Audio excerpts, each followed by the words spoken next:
Coming up on QUTV, information you need to make sure you are following the move-out procedures, and an inspirational story from right here in Quincy. Also, we take another look at a senior spotlight, and an attraction that has been out of service for 15 years comes back to life. QUTV starts right now.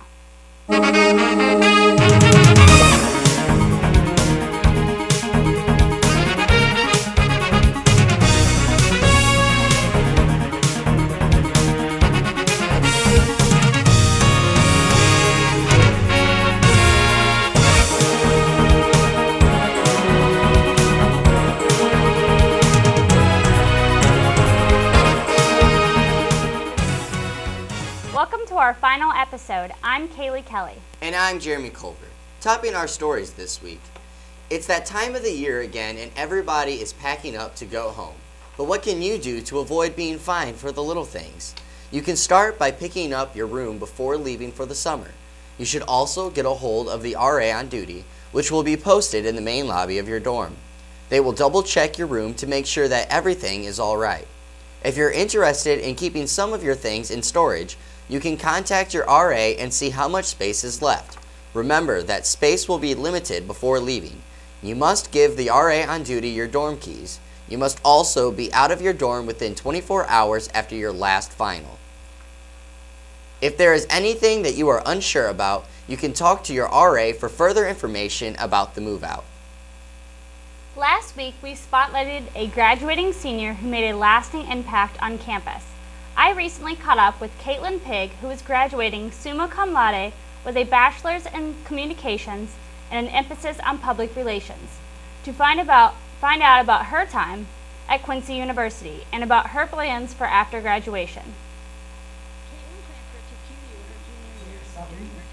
She has been a member of the Communications Honor Society, currently the co-president. She currently interns at NAPHIDE in Quincy and is on the worship team at Grandview and a children's minister. The biggest part of going to college is time management, making sure that I can get stuff done at work and that I can get stuff done at school and I can get stuff done at church. Caitlin is graduating with high honors. She has been accepted to the University of Illinois, Champaign-Urbana for the Industrial Engineering Master's program that she is starting in the fall online. I asked Caitlin what she'll miss the most about college. I'm going to miss all the people. We've had the same 20 kids in classes with us for the last 4 years, and it's nice. I kind of miss the big university setting because I transferred in from a big university, but it's nice because it's 20 people that I know very well. Caitlin enjoyed her time at QU and had a special thanks to a few teachers. Travis, Barb, and John have helped me grow leaps and bounds in the past couple of years, and I appreciate all of them, and they're really the only ones administratively or with the faculty that I've had a lot of contact with. So they're the biggest thank you. For QUTV, I'm Kaylee Kelly. Talking about graduation makes you think about what they have planned for the future. This week, I sat down with someone who hasn't graduated just yet, but is already getting her feet wet in the professional world.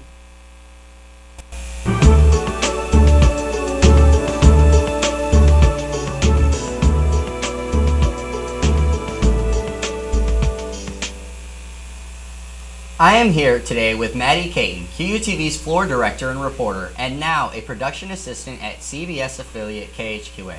Welcome, Maddie. So tell us a little bit about what you do at KHQA. At KHQA, I normally run one of the cameras to get a little bit of extra shots out on the floor. Sometimes I help out running teleprompter when they need someone, and I also help prepare the video that rolls during the show in the mornings. What have you learned here at QUTV that has helped you in your transition to KHQA? Well, I've learned a lot about how the news system works, how a show runs, how to communicate with the director if you are someone on the floor. The cameras have definitely been a big help since that's what I'm doing there, and just the basic concept of how a news show is supposed to go. Everything works with the anchors to the people behind the scenes. Do you think QUTV is a good preparation to help you step into the professional world?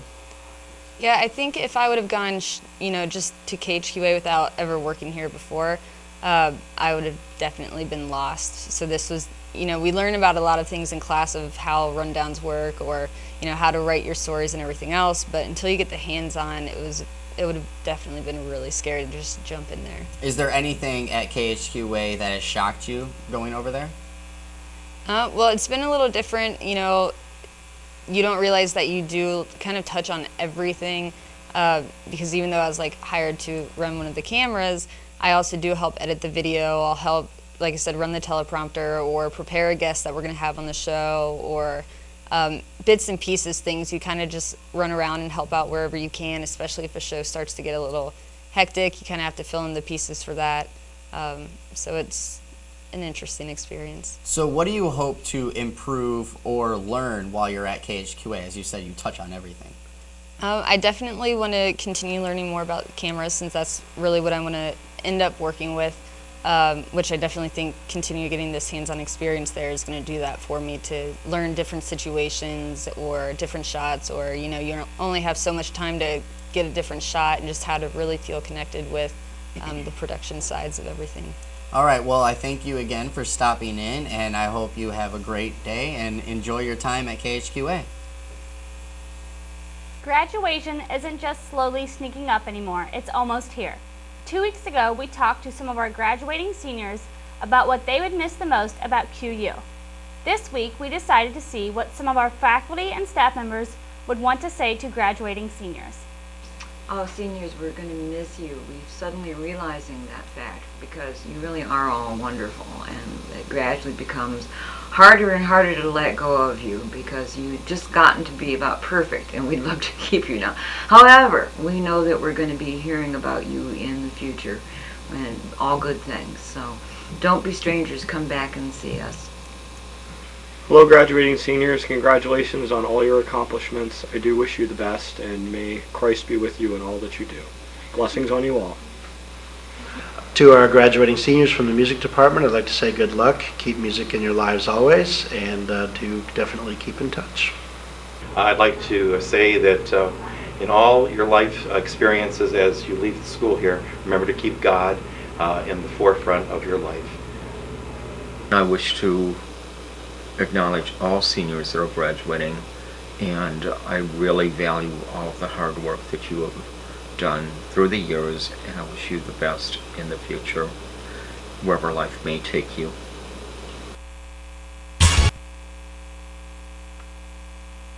I mean,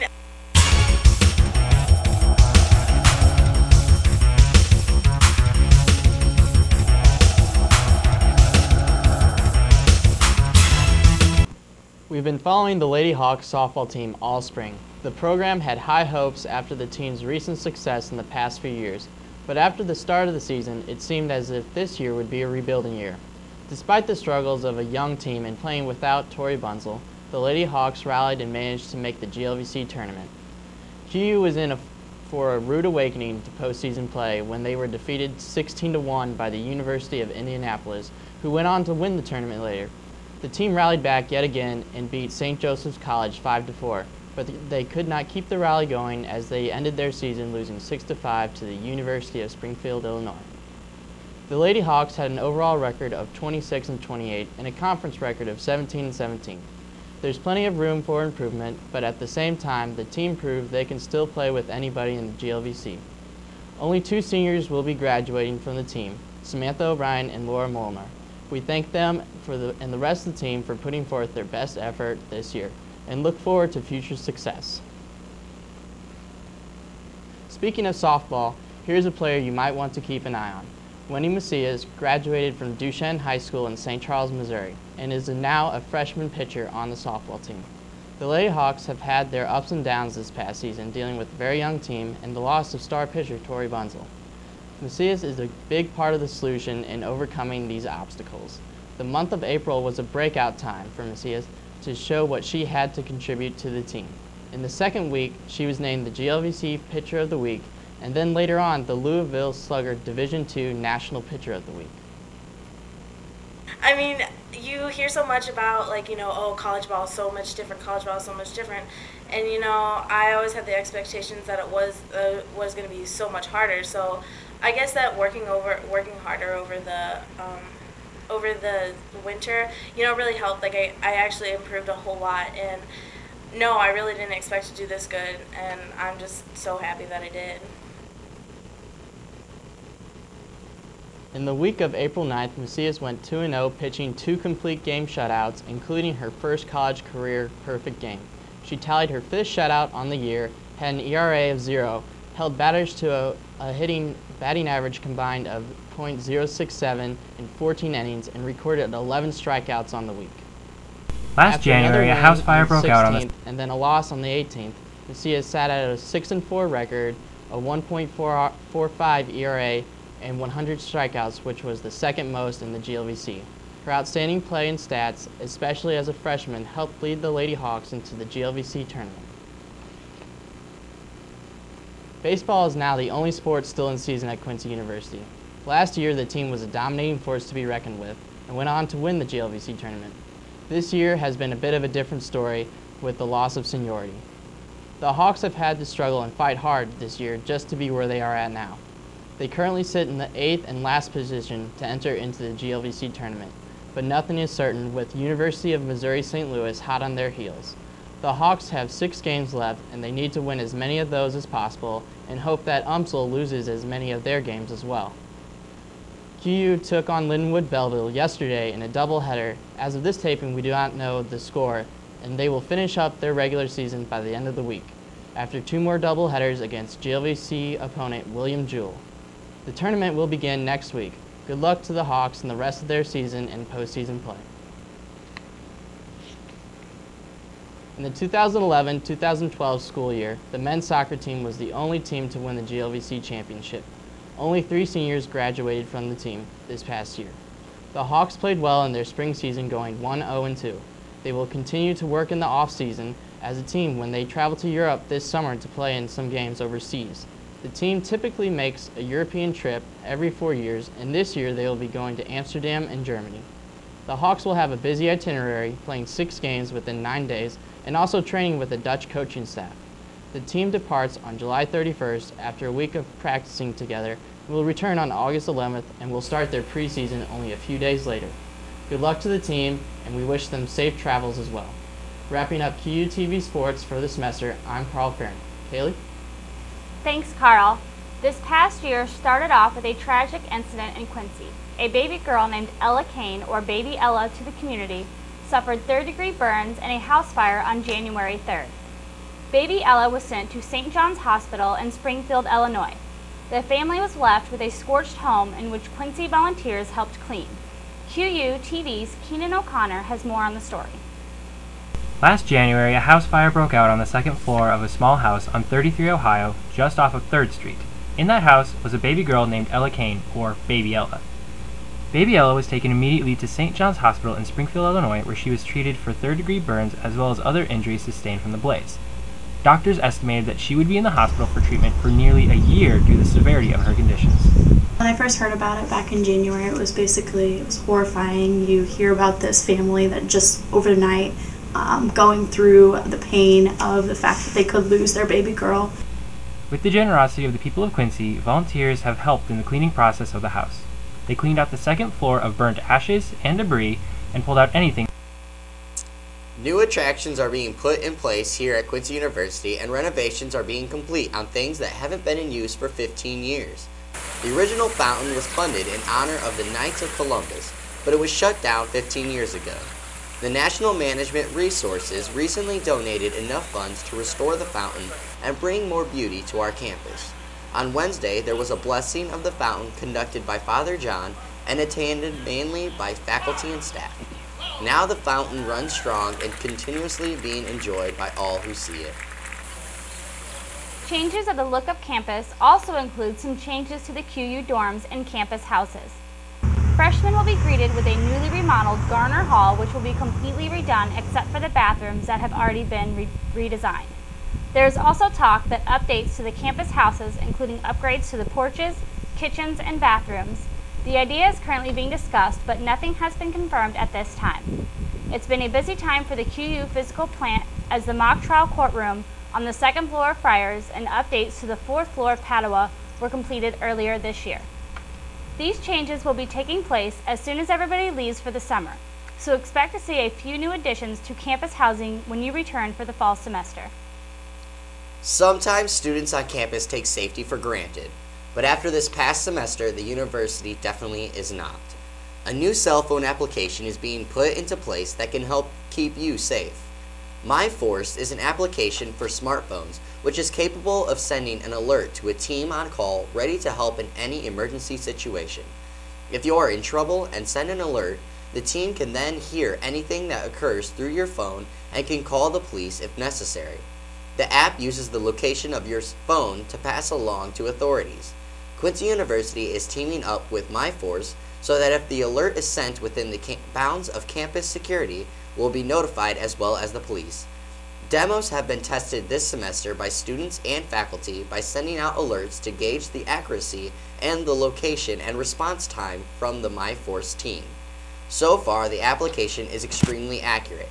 Director of Security Sam Lathrop explains more. It's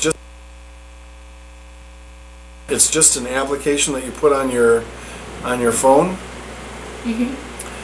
And it's armed now, and all I have to do is touch the screen and it automatically sends the alert. The MyForce app is just another added measure of security. It enhances what security is able to do for us already. Next year, the MyForce app is going to be available for Quincy students with smartphones at a discounted price. It will be about $10 a month or $100 a year. With finals just days away, QUTV has some study tips that may help those who are cramming last minute for tests. Don't try to do all of the studying the night before the test. Start out by studying the most important information. Once you learn the main ideas, the details will become easier to remember. Frequently take breaks. This actually helps you remember the content you are studying. Test yourself or have someone test you on the material you have been studying to find out what you need to further work on, and try to make sure you don't study past your normal bedtime. This will actually decrease the amount of information you retain. Sometimes it's better to go to sleep and wake up a little bit earlier than normal, continuing your studying then. We would like to thank you for watching our final episode of QUTV. I'm Kaylee Kelly. And I'm Jeremy Culver. On behalf of QUTV, we'd also like to send a farewell to my co-anchor, Kaylee Kelly, as she goes on in her career and it graduates from Quincy this spring semester. Remember to check back in the fall semester as we continue to bring you the news. By the students, for the students.